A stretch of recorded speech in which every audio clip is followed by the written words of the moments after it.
समजायचं असेल, हे जे रे किंवा हे जे लाईटचे रे कशी बेंड होत आहेत, लाईट कशी बेंड होत आहे. रिमोट चालू आहे वाटतं की.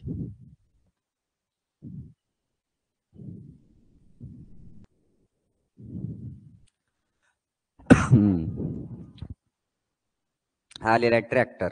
आता तुम्हाला माहिती आहे, ज्या वेळेला हा ट्रॅक्टर आता काय होणार आहे, एक स्पीड त्याची जी आहे आता रोडवरती आहे, म्हणजे स्पीड कशी राहणार आहे, चांगल्या पद्धतीची एक फास्ट स्पीड मध्ये तो चालेल. का बर, रोड व्यवस्थित आहे.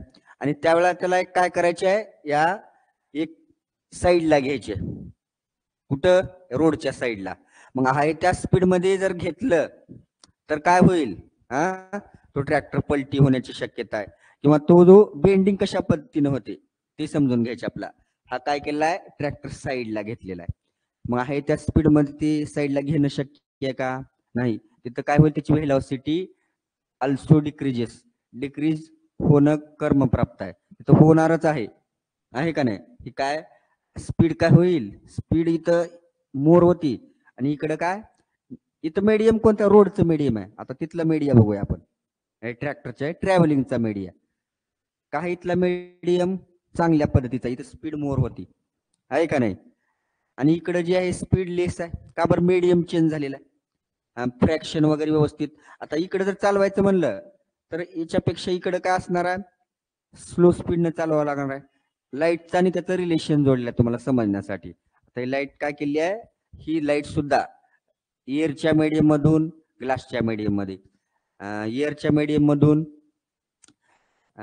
वॉटरच्या मीडियम मध्ये, डायमंडच्या मीडियम मध्ये. म्हणजे ज्या ज्या वेळेला हे जे मीडियम चेंज व्हायला लागले ते काय अशा पद्धतीनं कर्व होत असतं, हे सांगितलेलं आहे. बघा, अशा पद्धतीने ही जी लाईट आहे अशी जायला पाहिजे होती जशी स्पीड आहे, पण ती काय अशा पद्धतीची बेंडिंग होते.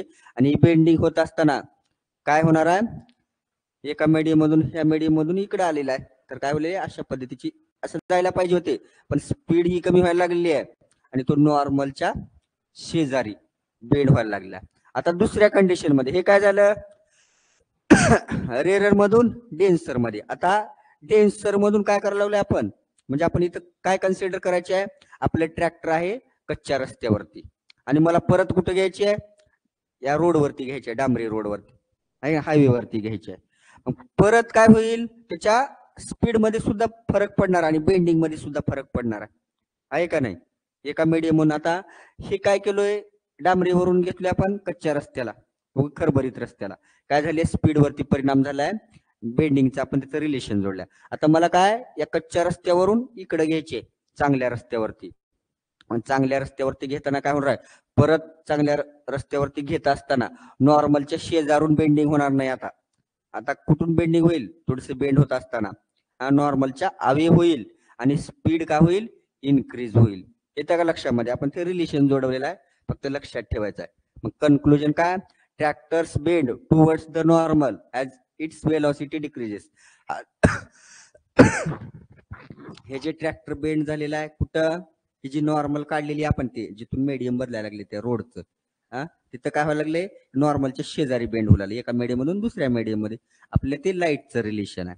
फक्त हे समजण्यासाठी ट्रॅक्टरचं उदाहरण आपल्याला द्यायचं नाही परीक्षेमध्ये, फक्त तुम्हाला ती प्रॉपर अंडरस्टँडिंग कन्सेप्ट व्हावी म्हणून आपण सांगितलेलं होतं.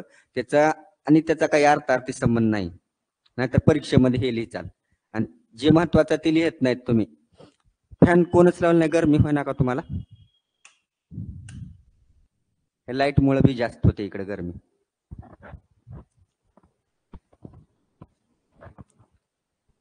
आलं का लक्षामध्ये.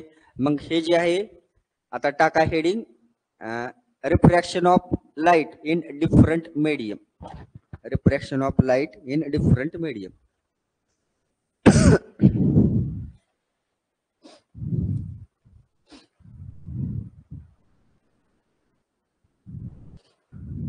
डबल ही चाली काय,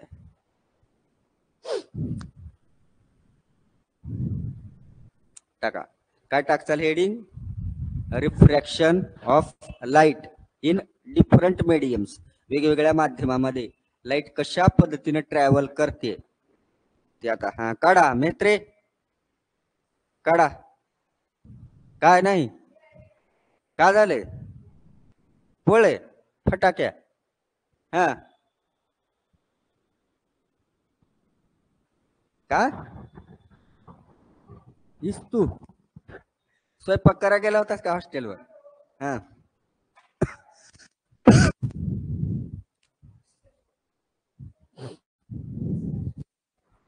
खेळू नये हा चला लिहा हेडिंग टाका refraction of light in different medium वेगवेगळ्या माध्यमामध्ये बेंडिंग कशी होती ते पाहायचं आपल्याला मग त्याच्यामध्ये एक नंबर टाका rarer to denser rarer to denser rarer to denser आता आपण सांगितलं तेच आता लिहायचे फक्त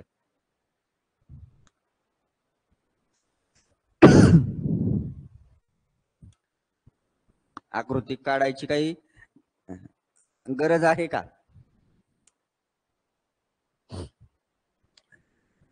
टाकलो हेडिंग बघा इथं समोर आहे तुमच्या आता सांगितलेलंच ते अॅनिमेटेड आहे काय केलेलं आहे हे मीडियम कोणतं आहे एक वेगळं मीडियम आहे रेअरर मीडियम आहे रेअरर मधून कुठं जायचे मला डेन्सर मध्ये कुणाला लाईटला मला नाही मग ते वॉटरचं असेल किंवा ग्लासचं असेल का बर तर ह्याची जी डेन्सिटी आहे हा ह्याची जी मॉलिक्युल आहेत एअरचे दूर दूर अंतरावरती आहेत ते कसं आहे रेअर मीडियम आहे आणि पाण्याचं असेल ग्लासचं मीडियम असेल डायमंडचं असेल त्याच्यापेक्षा जास्त रिफ्रॅक्टिव्ह इंडेक्स आहे एअरपेक्षा म्हणून रेअर मीडियम एअरचं असणार आहे या दोन केसमध्ये मग वॉटरचं किंवा ग्लासचं कोणतंही घ्या मग ज्या वेळेला रेअर टू डेन्सर झाली काय होणार आहे लाईट नॉर्मल शेजारून जाणार आहे आता सांगितलं टुवर्ड्स नॉर्मल तेच लिहायचे तुम्हाला पहिली कंडिशन नॉर्मल आलेला आहे तो कुठून जाईल हे नॉर्मलच्या शेजारून जाणार आहे लिहा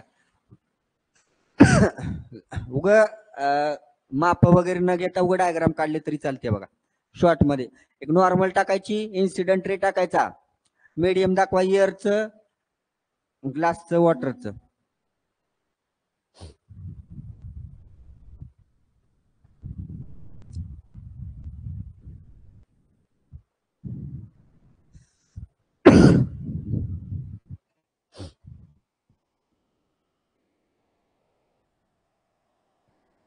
आणि जास्त आखीव रेखीव काढत बसू नका फक्त इथं ही रेश महत्वाची आहे इन्सिडेंट रे नॉर्मल कुठं जायला लागलेला आहे हे बघा पुढे जाणार हे नाही केलं तरी चालते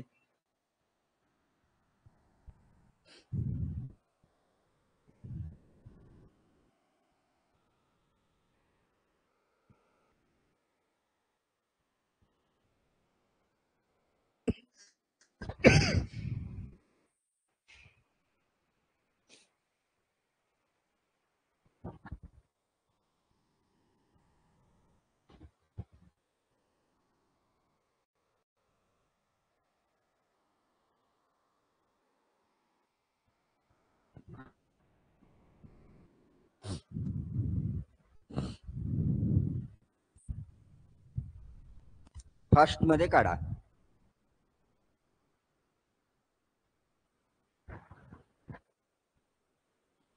आणि स्टेटमेंट लिहूया झालं का फास्ट मध्ये एक इन्सिडेंट रे नॉर्मल आणि मीडियम दाखवा वर इयरचं खाली ग्लासचं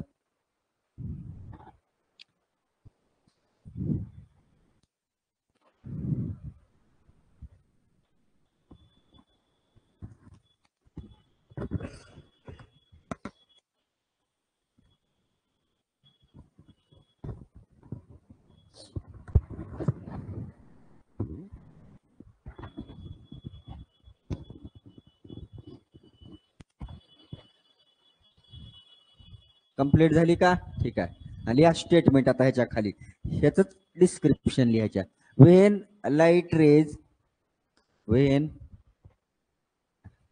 Wien light rays passes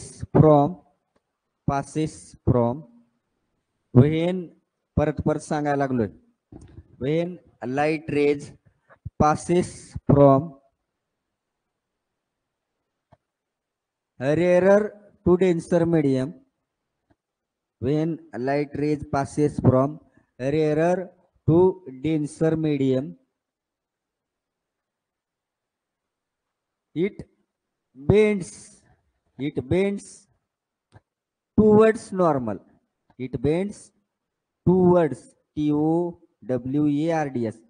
towards चा अर्थ काय होतो रे शब्दशः अर्थ? परत सांगू. when light rays passes from rarer to denser medium, when light rays passes from rarer to denser medium, it bends. It म्हणजे प्रोनाउन. आता ते कोण? लाईटचे ray. It bends towards the normal. Towards, TOWARDS. Towards म्हणजे च्या दिशेने. कुणाच्या दिशेने? नॉर्मल. नॉर्मलच्या दिशेने बेंड व्हायला लागल्यात. केव्हा आपण? In which case? Rare to denser. आलं का लक्षात? आता मनानं सुद्धा तुम्ही लिहू शकता. पुढे आहे डायग्राम. दिसायला लागले की इकडे जायला पाहिजे होते, कुठे गेलेत? बेंड झालेत, स्ट्रेट लाईन मध्ये न जाता. पुढे 2 नंबर टाका. Denser to rarer.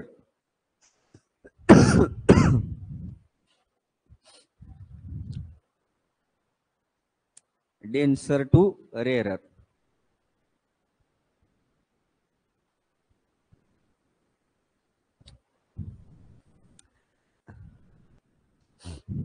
त्याच्या खाली एक वाक्य लिहा परत. इथंच काय हे होत असताना काय व्हायला लागले? वेलॉसिटी डिक्रीजेस म्हणून लिहा. वेलॉसिटी तिथं पुण्या कंडिशन मध्ये रेअर टू डेन्सर मध्ये. Also velocity decreases. कुणाची वेलॉसिटी डिक्रीज होईल? रेची, लाईटच्या. इथे हे एक जोड वाक्य लिहा तिथं. इट बेंड्स नॉर्मल कडे लिहिलं होतं का? Towards normal. तिथं अल्सो करा पुढे. Also velocity decreases. वेलॉसिटी काय होईल? कमी होणार आहे मीडियम बदलल्यामुळे. अल्सो वेलॉसिटी डिक्रीजेस, मग फुल स्टॉप द्या. हे आपलं राहिलं होतं, स्लाइड मध्ये आलं म्हणून आलं लक्षात.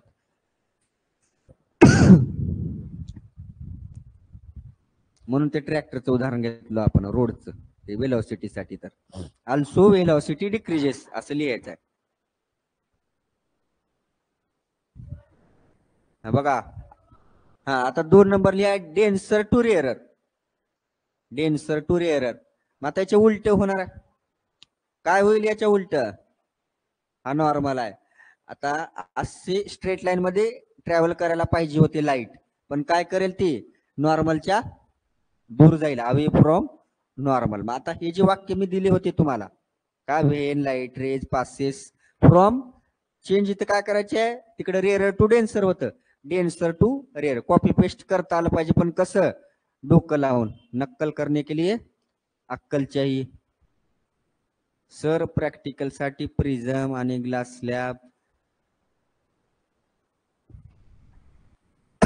प्रिझम तुमच्या शाळेमध्ये असतात. श्रेया काय म्हणाले? तिचे शाळेमध्ये प्रॅक्टिकल आहे म्हण.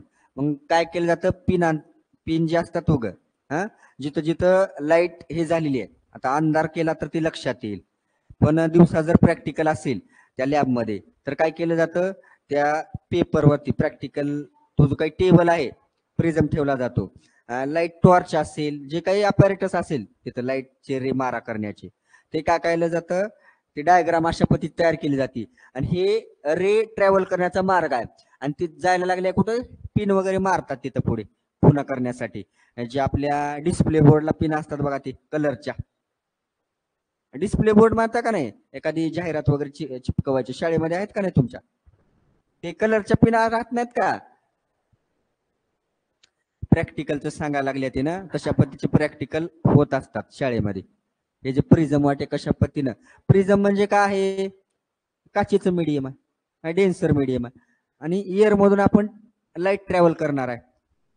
त्यावेळेला काय दाखवणार आहे? ही बेंड कशी व्हायला लागली आहे ती दाखवण्यासाठी मग तिथं काय? पिनांचा डिस्प्ले बोर्ड वरती त्या पिना असतात बघा, त्या चिपकवण्याच्या, त्यांची हेल्प घेतली जाते. आणि तो ट्रॅक साधला जातो, तो ट्रॅक मार्ग दाखवला जातो. अशा पद्धतीने जे काही साधनं अवेलेबल आहेत त्या पद्धतीने ते घेत असतात प्रॅक्टिकल. आता तुम्हाला इथं आपण सांगितले अॅनिमेटेड, त्याच्यामुळे काही गोष्टी तुम्ही लक्षात ठेवल्या पाहिजे. काही जण ग्लास स्लॅब असतील, जे काही अवेलेबल आहे लॅबमध्ये तुमच्या त्या पद्धतीनं घेत असतात. लिहा.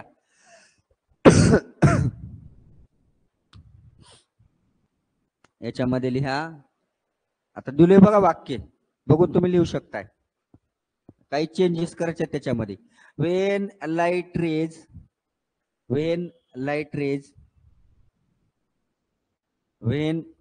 रेज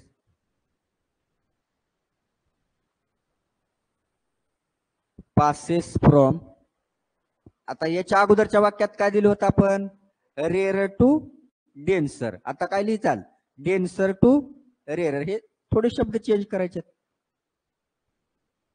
ओके रे मैत्री? तो किती मस्त लिहायचं नाही, ऐकायला तर जमते की हाताला लागलेला आहे. लिहा. when light rays passes from a denser to rarer medium. ठीक आहे. when denser to rarer medium, it bends away from normal. एवढं लिहायचे. away from normal and also velocity काय होईल आता? इनक्रीज होईल. म्हणजे थोडे चेंजेस करायचे आहेत. मग तिथल्या तिथं ते लक्षात आलं पाहिजे. मग काही जण म्हणतील सर मी एकच रूल पाठ केला होता आणि परीक्षेत हे आला, मग आता तुम्हाला काही लिहिताच आलं नाही, असं होईल का?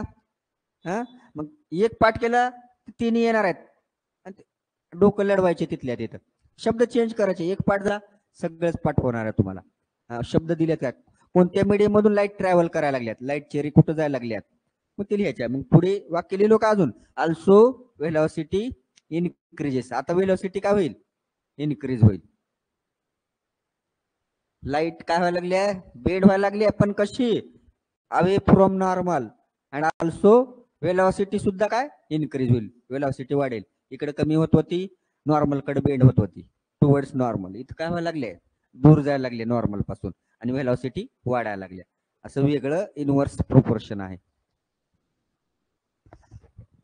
आता तिसरी जी कंडिशन आहे स्ट्रेट आहे. आता बघा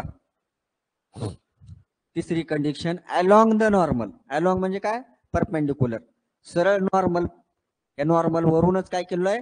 लाईट रे पास व्हायला लागल्यात. येतं का लक्षामध्ये? लेन्सेस मध्ये सुद्धा असे रूल आहेत, त्याच्यावरती रे डायग्राम काढायचे आपल्याला पुढे. Along the normal. आता काय होईल? व्हेन लाईट रे पासेस, कुठून पास व्हायला लागल्यात? पण आता मीडियम, आता बघा इथं मीडियमचा इथं विषय यायला लागला का? मीडियम तेच आहे. कोणता आहे? रेअर मधून डेन्सर मध्ये. ही डायग्राम तेच आहे ना. इथं हवेचं माध्यम, इकडं ग्लास स्लॅबचं, वॉटरचं, कोणतं का असं ना, रेअर मधून डेन्सर मध्ये. पण कोणत्याही केसमध्ये चेंज होणार नाही. कशामुळं? अलॉंग द नॉर्मल, परपेंडिक्युलर, त्याच्या काय बरोबर नॉर्मल मधून पास व्हायला लागले. लाईट बेंड होणार नाही. ऍज इट इज ती स्ट्रेट लाईन मधून निघून जाणार आहे. जशी आली आहे तशी इट पासेस अनडिव्हिएटेड. पण वेलॉसिटी मध्ये मात्र फरक पडेल. बघा वेलॉसिटी कशी होईल? मीडियम बदलल्यामुळं कमी होणार आहे, डिक्रीज होणार आहे वेलॉसिटी. तिन्ही कंडिशन लिहा आता. When light ray passes when light rays passes from a rarer to denser medium. इथं रेअर आणि डेन्सर दोन मीडियम आहेत. Rare to denser medium. पण कंडिशन अलॉंग द नॉर्मल आहे. It bends, it do not, असं लिहा. It do not.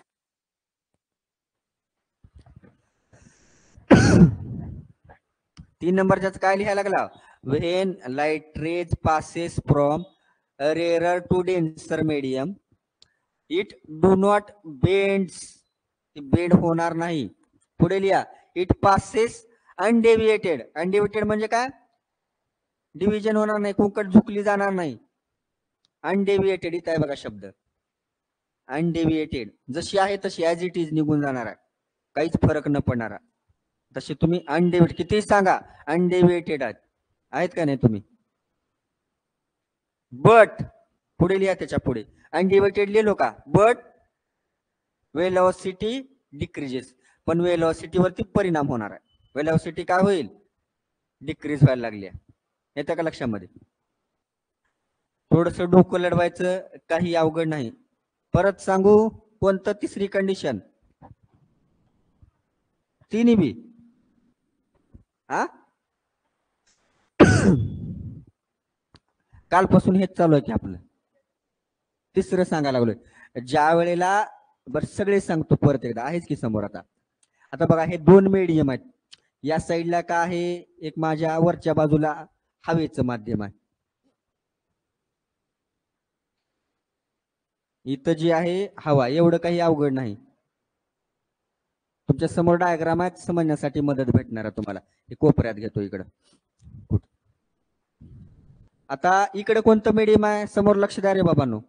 इथं जे आहे हवेचं मीडियम आहे. म्हणजे कसलं मीडियम असणार आहे, रेअरर आहे.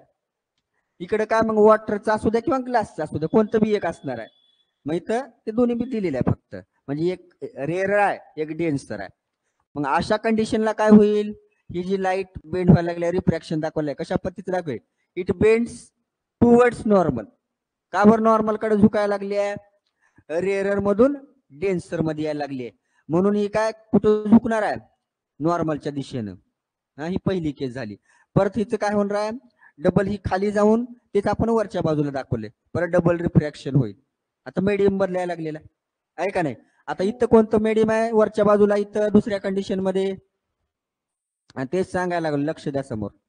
इथं जे आहे काय, हे मीडियम अगोदर. आता दुसऱ्या कंडिशनला वरी आहे वॉटरचं किंवा ग्लासचं मीडियम. ग्लास स्लॅब तर असेल किंवा पाणी असेल, मग पाण्यामधून आपल्याला लाईट हवेमध्ये पास करायचे. मग इथं डेन्सर मीडियम आहे, आणि इथं खालच्या बाजूला काय, रेअरर मीडियम आहे. म्हणजे याच्या अपोजिट आहे. मग लाईट कशी बेंड होईल, बेंड तर होणार आहे लाईट, कारण मीडियम चेंज व्हायला लागले आहे का नाही सिद्धी. मग आता ती बेंड होताना इकडे सुरुवातीला नॉर्मलच्या दिशेनं, हा जो नॉर्मल आहे, नॉर्मलच्या थोडीशी झुकलेली होती. पण इथं काय होईल, आता मीडियम चेंज झालेला आहे, डेन्सर मधून आता रेअरर मध्ये जाणार आहे. मग काय होईल, असं दूर जाईल. असं काल सांगितलं होतं बघा, घरामध्ये जात असताना आणि घरातून बाहेर निघत असताना, त्या पद्धतीने काय होईल, दूर जाणार आता बाहेर निघालेला आहे. एवढंच लक्ष ठेवायचं. हे काय होलंय, घरामध्ये आतमध्ये एंट्री करायला लागलेलं आहे आपण. मग काय होईल, आपण नॉर्मल वागायला लागलेला आहे का नाही, शांत बसायला लागलेला आहे. आता घरातून आता एंट्री करायची आहे. घरामध्ये जाताना का आपल्या स्पीड मध्ये सुद्धा फरक पडतोय बघा, शांत असं चालतंय. आणि घरामध्ये एकदा बाहेर पडलं मग डॉन झालं. तशा पद्धतीने लाईट सुद्धा काय व्हायला लागली आहे, एका मीडियम मधून. आता हे कोणतं मीडियम आहे, डेन्सर आहे. डेन्सर म्हणजे घर आहे, घन माध्यम आहे. थोडस ताणतणाव आहे त्याच्यावरती. मॉलिक्यूल जवळ, काय म्हणतात, जवळ जवळ आहेत. येतं का, मॉलिक्यूल जवळ आली म्हणजे काय असणार आहे, ते मीडियम कसलं झालं, डेन्स झालं. मॉलिक्यूल दूर गेले, रेअरर मीडियम झालं. रेअरिटी अँड डेन्सिटी. डेन्सिटी कळते का नाही, घनता. घनता आणि व्हॉल्यूम, त्याचं इनव्हर्सली प्रोपोर्शनॅलिटी होते बघा. मग आता इथं काय व्हायला लागलंय, ही डेन्सिटी जास्त आहे, एकमेकाला चिटकून आहेत, म्हणजेच व्हॉल्यूम कमी असणार आहे. बरं तिकडे जाऊ नका. आता एवढंच लक्षात ठेवा की इथं जवळ जवळ आहेत आणि इथं दूर दूर आहेत मॉलिक्यूल हवेचे. मग काय होईल, स्पीड वाढेल. म्हणजे आता मॉलिक्यूल अंतरानं असणार आहेत, म्हणजे अडचण होणार नाही. आपण ट्रॅफिक मध्ये चाललेलो आहे. इथं जे आहे डेन्सर मध्ये ट्रॅफिक जास्त, असं पकडा तुम्ही. मग काय होईल, आपण हळू वाहन चालवतोय. आता इथं काय झालेलं आहे, त्यांना अडचण नाही, रस्ता मोकळा आहे. त्याच्यामुळे काय होईल, स्पीड वाढेल त्याची. येतं का लक्षामध्ये. आणि इथं जे आहे मॉलिक्यूल कसे आहेत, डेन्स आहेत, चिटकून आहेत एकमेकाला. त्याच्यामुळे ती लाईट पास होताना अडचण निर्माण होते, म्हणून त्याची स्पीड कमी होत असते. आणि बेंडिंग सुद्धा ही दाखवलेली आहे. रेअरर मधून डेन्सर मध्ये येताना नॉर्मलच्या दिशेने झुकेल. दुसऱ्या कंडिशनला डेन्सर मधून रेअरर मध्ये जाताना काय होईल, नॉर्मलच्या दूर जाईल, अवे फ्रॉम नॉर्मल, आणि स्पीड काय होईल, वाढेल. असं याच्याही अपोजिट आहे. आणि तिसरी कंडिशन न्यूट्रल आहे. न्यूट्रल रिॲक्शन, न्यूट्रलायझेशन, जे आपलं उदासीन, कोणतंही नाही.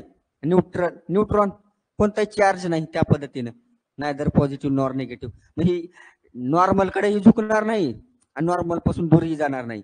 नॉर्मल मधून आली का नाही, तशीच पुढे सुद्धा हे नॉर्मल आहे आपला. इथं मीडियम चेंज व्हायला लागली, इथं सुद्धा बघा. पण जसं आलंय तसंच स्ट्रेट लाईन मध्ये निघून, कशामुळे? Along the normal. येतं का लक्षामध्ये? हे बाकीचे कसे साईडनं लाईट येऊ लागली होती, पण नॉर्मल मधून जर पास केली आपण बॅट टॉर्च असेल किंवा कोणत्या का सोर्सनं, तर ती जी आहे जशी आहे तशी. पण एक इथं मात्र फरक पडणार आहे, स्पीड मात्र कमी होणार आहे, वेलॉसिटी मात्र. कशामुळं? Denser, as a result of dense medium change व्हायला लागले का नाही? बेंड नाका होईना, पण हे मीडियम मधून इथं एअरचं मीडियम आहे आणि इकडं ग्लासचं मीडियम आहे, वॉटरचं मीडियम आहे. म्हणजे हे मीडियम कोणतं आहे? रेअरर मीडियम आहे. हे मीडियम कोणतं आहे? डेन्सर मीडियम आहे.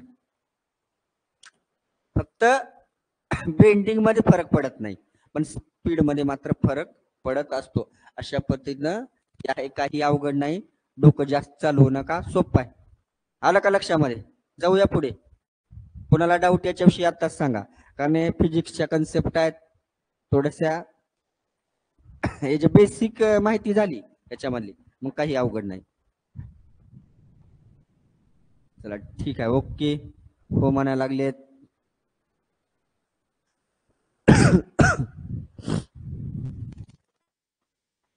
आता रिफ्रॅक्टिव्ह इंडेक्स म्हणजे काय ते आता आपण पाहूया. आता आपण सांगितलं रिफ्रॅक्शन झालं, हे स्नेलचा लॉ काल दिलेलं होतं, साइन आय साइन आर. पुढे मागे झाली वाटतं स्लाइड. आता हे रिफ्रॅक्टिव्ह इंडेक्स म्हणजे काय? भरपूर वेळेला सांगतो की रिफ्रॅक्टिव्ह इंडेक्स याचा हे आहे त्याचा ते. आताच आपण पाहिलं वरी काय हवेचं मीडियम होतं, इयर, मग त्याचा रिफ्रॅक्टिव्ह इंडेक्स कुठून काढलेला आहे? Sine i divided by sine. ते जे अँगल बनायला लागलेले होते तिथे, अँगल ऑफ इन्सिडन्स आणि अँगल ऑफ रिफ्लेक्शन, त्याच्यामध्ये ते रिफ्रॅक्टिव्ह इंडेक्स म्हणजे काय? त्याचा जे रेशिओ होता, मग सगळ्याचा वेगवेगळा आहे. पाण्याचा वेगळा आहे, डायमंडचा वेगळा आहे, अल्कोहोलचा वेगळा, केरोसिनचा वेगळा आहे. जे ट्रान्सपरंट आहेत त्याच्यामधून काय असणार आहे? लाईट पास होणारच आहे. मग त्याच्यामध्ये वेगवेगळे रिफ्रॅक्टिव्ह इंडेक्स आहेत, ते जे नंबर आहेत, अपवर्तनांक म्हणतो मराठीमध्ये. लाईटचं जे अपवर्तन होतंय त्याचा तर रेशिओ आहे, त्या नंबरला आपण रिफ्रॅक्टिव्ह इंडेक्स असं म्हणत असतो. मग परीक्षेमध्ये एमसीक्यू मध्ये म्हणा किंवा मॅच द पेअर मध्ये बऱ्याच वेळा आलेला आहे. ज्या वेळा तुम्ही PYQ जर पाहिल्या, काय अशा पद्धतीचे प्रश्न येतात बघा. इकडे काय असेल आणि काही 1 मार्कासाठी असते, जास्त काही नाही. मग काय केलेलं आहे? इकडे दिलेलं आहे बर्फ, आईस, आईस दिलेला आहे आणि हे सबस्टन्स दिलं इकडं, आणि इकडे दिला रिफ्रॅक्टिव्ह इंडेक्स. मग तुम्हाला गोंधळून जावं म्हणून त्यानं काय करतंय, हे एकच दिलं, हे 2-3 देते खाली नंबर. 1.33, 1.31, 4.52. मग आता याच्यामध्ये कन्फ्युजन करते, मग ह्याला एकच लागू होणार आहे कोणता? आईसचा किती आहे बाबा?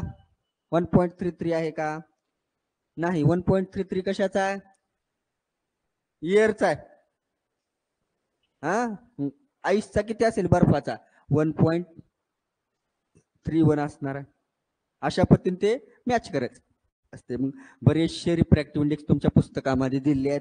डायमंडचा किती आहे पाठ करा. म्हणजे काय, रिफ्रॅक्टिव्ह इंडेक्स कशावरती अवलंबून आहे? हे जी लाईट पास व्हायला लागलेली आहे त्याचा जो रेशिओ आहे, कशा पद्धतीनं पास होईल. जेवढी जास्त, आता बघा आताच आपण पाहिलं की एअर मधून ग्लास मध्ये येताना किंवा वॉटर मध्ये येताना लाईट जी आहे नॉर्मल कडे झुकायला लागलेली आहे. म्हणजे काय आहे? त्याचा जो रिफ्रॅक्टिव्ह इंडेक्स आहे, एअरचा किती दिलं आपण आता सांगितलेलं होतं, एअरचा 1.33 आहे का नाही? एअरचा जास्त आहे रिफ्रॅक्टिव्ह इंडेक्स, कशापेक्षा? बर्फापेक्षा वगैरे. त्याच्यामुळे ती बेंडिंग सुद्धा तशा पद्धतीची होत असते. मग ती का पाठ केलं तरी चालतंय, रिफ्रॅक्टिव्ह इंडेक्स किती आहे त्याचा अपवर्तनांक ते सुद्धा दिलेले आहेत, बरेचसे लिस्टच आहे. असा इंडेक्स असतो सांगितलंय, हा जो रिफ्रॅक्टिव्ह इंडेक्स आहे वेलॉसिटीवरती सुद्धा डिपेंड आहे. हे स्टेटमेंट आलेलं होतं बघा, refractive index is depend upon velocity. ही जी वेलॉसिटी आहे लाईटची त्याच्यावरती अवलंबून आहे, ती वळत असताना बेंडिंग होत असताना. एका मीडियम म्हणून दुसऱ्या मीडियम मध्ये वेलॉसिटीवरती परिणाम व्हायला लागलाय. त्याच पद्धतीनं ही वेलॉसिटी कशावरती परिणाम करायला लागली? रिफ्रॅक्टिव्ह इंडेक्स वरती परिणाम करायला लागली आहे. बघा लिस्ट आहे आपल्याकडे रिफ्रॅक्टिव्ह इंडेक्सची. मग रिफ्रॅक्टिव्ह इंडेक्स म्हणजे काय? Absolute refractive index, absolute humidity होती. काय म्हणतो आपण? सापेक्ष. ते एक अपेक्षित असतं, ते मेजर केलेलं आहे. The refractive index of a medium with respect to vacuum. ही जी निर्वात पोकळी आहे, जिथं मीडियमच नाही, येतं का लक्षामध्ये? त्याला काय म्हणतो आपण? Absolute refractive index. व्हॅक्यूम कळते का? देर इज नो एक्झिस्ट, तिथं अस्तित्वच नाही कशाच, रिकाम आहे तिथं सगळं, मीडियमच नाही. मग तिथं साऊंडचं प्रोपोगेशन होणार आहे का? प्रोपोगेशन होण्यासाठी कशाची? तर साऊंडचं प्रोपोगेशन होण्यासाठी मीडियमची गरज आहे. पाहिलं बघा, medium is necessary for propagation of sound. 5वी-6वीला वाक्य आहे. आवाजाचं प्रसरण होण्यासाठी माध्यमाची आवश्यकता असते. म्हणून बघा, ज्या वेळेला सकाळच्या पारी पहाटे शेजारच्या गावामध्ये जरी स्पीकर लावला, छोटा स्पीकर, तरी आपल्या दूर 4 किलोमीटर 2 किलोमीटर शेजारच्या गावामध्ये ऐकू येते. आणि त्याच तीव्रतेचा, त्याच फ्रिक्वेन्सीचा साऊंड आहे दुपारी 12 वाजता म्हणा, आफ्टरनूनला जर लावला, तर काही तर ऐकायला येईल का? आपल्या त्याच गावामध्ये सुद्धा ऐकायला नाही. का बर? तिथं मीडियम मध्ये चेंज झाला. सकाळी जे आहे मीडियम जास्त आहे, मॉलिक्यूल जे आहेत जवळ आहेत, नंतर काय होणार आहेत? ते रेअर होणार आहेत. येतं का लक्षात? त्याच्यावरती ते अवलंबून असतं. ते साऊंडचं झालं. तशा पद्धतीने लाईटचं सुद्धा आहे. मग हे रिफ्रॅक्टिव्ह इंडेक्स म्हणजे काय? The refractive index of medium, त्या मीडियमचा refractive index with respect to असतो, त्याच्या प्रमाणाशी संलग्न असतो. येतं का लक्षामध्ये? त्याला काय म्हणतो आपण? Absolute refractive index. आता दिलेले इथं रिफ्रॅक्टिव्ह इंडेक्सचा तक्ता आहे बघा. आता एअरचा सांगितलं होतं आपण 1.33. आता इथे काय दिलंय? 1.033 असा दिलाय. परत आईसचा 1.31 आहे इथं दिलेला. वॉटरचा 1.33 आहे आणि आईसचा किती आहे? 1.31. आता तुमच्या लक्षात येईल बघा, ज्यावेळेला वेन वी कन्सिडर फर्स्ट 3, हे जे 3 आपण पाहिलं, 1, 2 आणि 3. आता आपण आताच पाहिलं की एअरचा किती आहे रिफ्रॅक्टिव्ह इंडेक्स? 1.0003 आहे आणि आईसचा किती आहे? 1.31 आहे. मग आता बघा, एअर मधून लाईट आईस मध्ये येत असताना, येतं का लक्षामध्ये? मीडियम हे कसलं आहे? रेअरर आहे आणि हे डेन्सर आहे. इथं काय होणार आहे? बेंड होणार आहे. कुठलीकडं? नॉर्मल कडं. का बर? रिफ्रॅक्टिव्ह इंडेक्स जास्त आहे का नाही? 1.00 आणि 1.31 म्हणजे जास्तच आहे की. परत हे एअरचं मीडियम आणि वॉटरचं मीडियम हे इथं 3 आहे, तर इथं 1.33 आहे, म्हणजे हे मोठं आहे, जास्त आहे refractive index with respect to त्याच्या प्रमाणाशी. म्हणून काय? हे रेअरर आहे आणि हे डेन्सर आहे. लाईट बेंड होईल कुठं? Towards normal. अशा पण ते लक्षात घ्यायचं आहे. हे सगळे तक्ता आहे. आता एअर कळेल तुम्हाला, आईस, वॉटर, अल्कोहोल बी ट्रान्सपरंटच आहे की लिक्विड फॉर्म मध्ये. परत केरोसिन, रॉकेल. फ्युज्ड क्वार्टर्स म्हणजे काय? हे वाळू आहे, सिलिकाच आहे, सिलिकेट असतंय, स्फटिक रूपामध्ये असते, क्रिस्टल फॉर्म मध्ये. ज्यावेळेला ही जी वाळू असते, हे जी ग्लास मेकिंगची प्रोसेस होते, त्याच्यामध्ये ग्लास बनतात. आपण 9th स्टँडर्ड मध्ये पाहिलं होतं. हे जे ग्लास बनतात कशापासून? सिलिकेट पासून बनतात. सिलिका असते एक प्रकारची.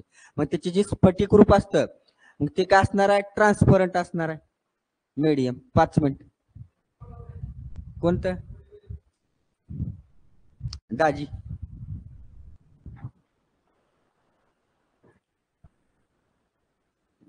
परत हे फ्युज्ड क्वार्टर्स म्हणजे काय? एक स्फटिक रूपातली वाळूच आहे. काय? सँड आहे ती, पण कशी? ट्रान्सपरंट सँड आहे. पुढे टर्पेंटाईन ऑइल, एक लिक्विड आहे. काय म्हणतो? बॅक्टेरियल आहे. ज्या वेळेला जे ॲनिमल आहेत, गाय, म्हैस, जे आपले पाळीव प्राणी आहेत, त्यांच्या जे जखमेवरती जर ते किडे वगैरे हे झाले, तर ते टर्पेंटाईन ऑइल लावत असतात. तो सबस्टन्स आहे. मग त्याचा रिफ्रॅक्टिव्ह इंडेक्स बघा 1.47 आहे. जास्त असं वाढत गेला रिफ्रॅक्टिव्ह इंडेक्स. बेन्झिनचा बेन्झिन काय एक पेट्रोलियम पदार्थ आहे C6H7. परत पुढे क्राऊन ग्लास आपले काच, परत रॉक सॉल्ट, मीठ सुद्धा काय क्रिस्टलच फॉर्म आहे. Carbon disulphide gaseous. परत पुढे डेन्स फ्लिंट ग्लास आहे तो एक. हे मात्र हे जे आहेत हे काय आहेत हे व्हॅल्युएबल रत्न आहेत. हे माणिक म्हणतो याला, माणिक मोती असं म्हणतात बघा. ते रुबी म्हणजे हे नीलम काय तर आहे, डायमंड म्हणजे हिरा माहित आहे, ॲलोट्रॉप आहे ते. हे कार्बनचा ॲलोट्रॉप आहे डायमंड म्हणजे. हा मग एक ट्रान्सपरंट, सगळे ट्रान्सपरंट मीडियम आहेत, याच्यामधून लाईट पास होते म्हणून त्यांचे रिफ्रॅक्टिव्ह इंडेक्स हे बेंडिंग होत असताना येतं का लक्षामध्ये. अशा पद्धतीने हे इथं वाटलं तर लिहून घ्या. हे रुबी म्हणजे माणिक म्हणतो बघा गाण्यामध्ये पूर्वीच्या काळी, माणिक मोती असं काहीतरी व्हॅल्युएबल रत्न आहेत ते. ओर्स आहेत जमिनीमधून सापडत असतात ते, शिंपल्यामधून वगैरे. माणिक काय म्हणतो, नीलम म्हणतो याला, सॅफर. आणि ह्याला काय म्हणतो, हिरा. हिरा तर माहिती आहे तुम्हाला, जे माहित नाही ते घ्या, तक्ता आहे तुमच्या पुस्तकामध्ये. फक्त ज्यांचा अर्थ माहित नाही, ही काय सिलिका आहे, स्फटिक रूपातली सिलिका आहे. सिलिका म्हणजे वाळूच आहे पण कशी ट्रान्सपरंट. टर्पेंटाईन ऑइल म्हणजे एक औषधी आहे, एक प्रकारचे ऑइल आहे, ते तेल आहे. आणि